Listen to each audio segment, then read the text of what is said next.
अंधेरा गांव। एक छोटा और सुनसान गांव था जिसे लोग अंधेरा गांव कहते थे। ये गांव शहर से दूर एक घने जंगल के बीच बसा था। इस गांव के लोग बहुत ही अजीब और खामोश रहते थे। हर पूर्णिमा की रात को वहां कोई न कोई गायब हो जाता था। किसी को नहीं पता था कि वे लोग कहाँ जाते हैं, लेकिन सब जानते थे जो भी गया वह कभी वापस नहीं आया।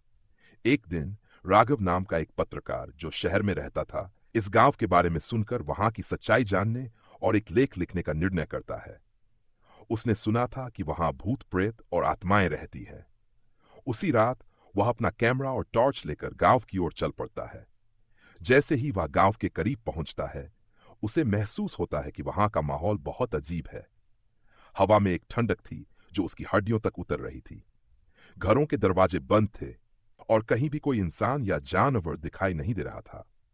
राघव को रास्ते में एक बूढ़ा आदमी दिखाई देता है जो अपनी लाठी के सहारे धीरे रहा था।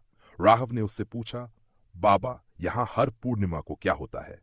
लोग कहते हैं यहाँ कुछ अजीब और भयानक होता है। बूढ़ा आदमी रुक गया और धीरे से बोला, बेटा, अगर जिंदा रहना चाहता है तो आज ही यहां से चला जा। ये गांव तेरा स्वागत नहीं करेगा। परंतु राघव जिद्दी था। उसने सोचा कि बूढ़े की बातों में केवल डर पैदा करने की कोशिश है। उसने अपनी खोजबीन जारी रखने का निर्णय किया। रात और गहरी होती गई और राघव एक पुरानी हवेली के पास पहुंच गया। हवेली का दरवाजा खुला था और अंदर से हल्की सी रोशनी आ रही थी। उसने अपनी टॉर्च जलाई और धीरे से अंदर कदम रखा। अंदर का माहौल और भी डरावना था। दीवारों पर खून के हाथों के निशान थे और छत से एक पुराना पंखा धीमी आवाज में घूम रहा था। अचानक उसने अपने कंधे पर किसी के हाथ का स्पर्श महसूस किया। वह घबराकर मुड़ा, लेकिन वहां कोई नहीं था। राव का दिल तेजी से धड़कने लगा। उसने अपनी टॉर्च की रोशनी से चारों ओर देखा, लेकिन उसे कुछ नहीं दिखाई दिया।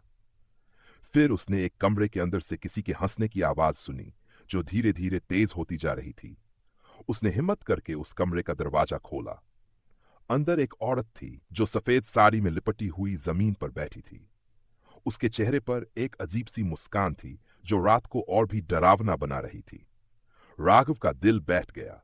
उसने पीछे मुड़कर भागने की कोशिश की, लेकिन उसके पैर जैसे जमीन में धंस गए थे। उस औरत ने धीरे से अपना हाथ उठाया और उसकी तरफ इशारा किया।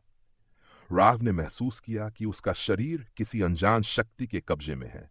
उसका गला रुंध गया और वह चिल्लाने की कोशिश कर रहा था, लेकिन उसके मुंह से एक शब्द भी नहीं निकला।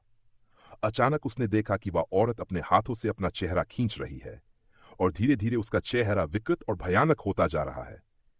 उसका असली चेहरा बाहर आ रहा था, एक काला और बिखरा हुआ चेहरा जिसमें से खून बह रहा था। राघव ने अपनी आखिरी ताकत लगाकर वहां से निकलने की कोशिश की और रास्ते पर भागने लगा। जैसे ही उसने गांव के बाहर कदम रखा, उसकी जान में जान आई, लेकिन जैसे ही उसने पीछे मुड़कर देखा, वह औरत उसके पीछे ही खड़ी थी। उसकी आंखें लाल थीं और चेहरे पर एक खतरनाक हंसी थी। अगली सुबह लोगों ने गांव के बाहर एक और लाश देखी। उसका चेहरा विकृत था और आंखें खुली हुई थीं। कोई नहीं जानता था कि वह लाश किसकी थी, लेकिन एक बात सबको पता थी, यह पूर्णिमा की रात की बलि थी और अगले महीने फिर से कोई और गायब हो जाएगा।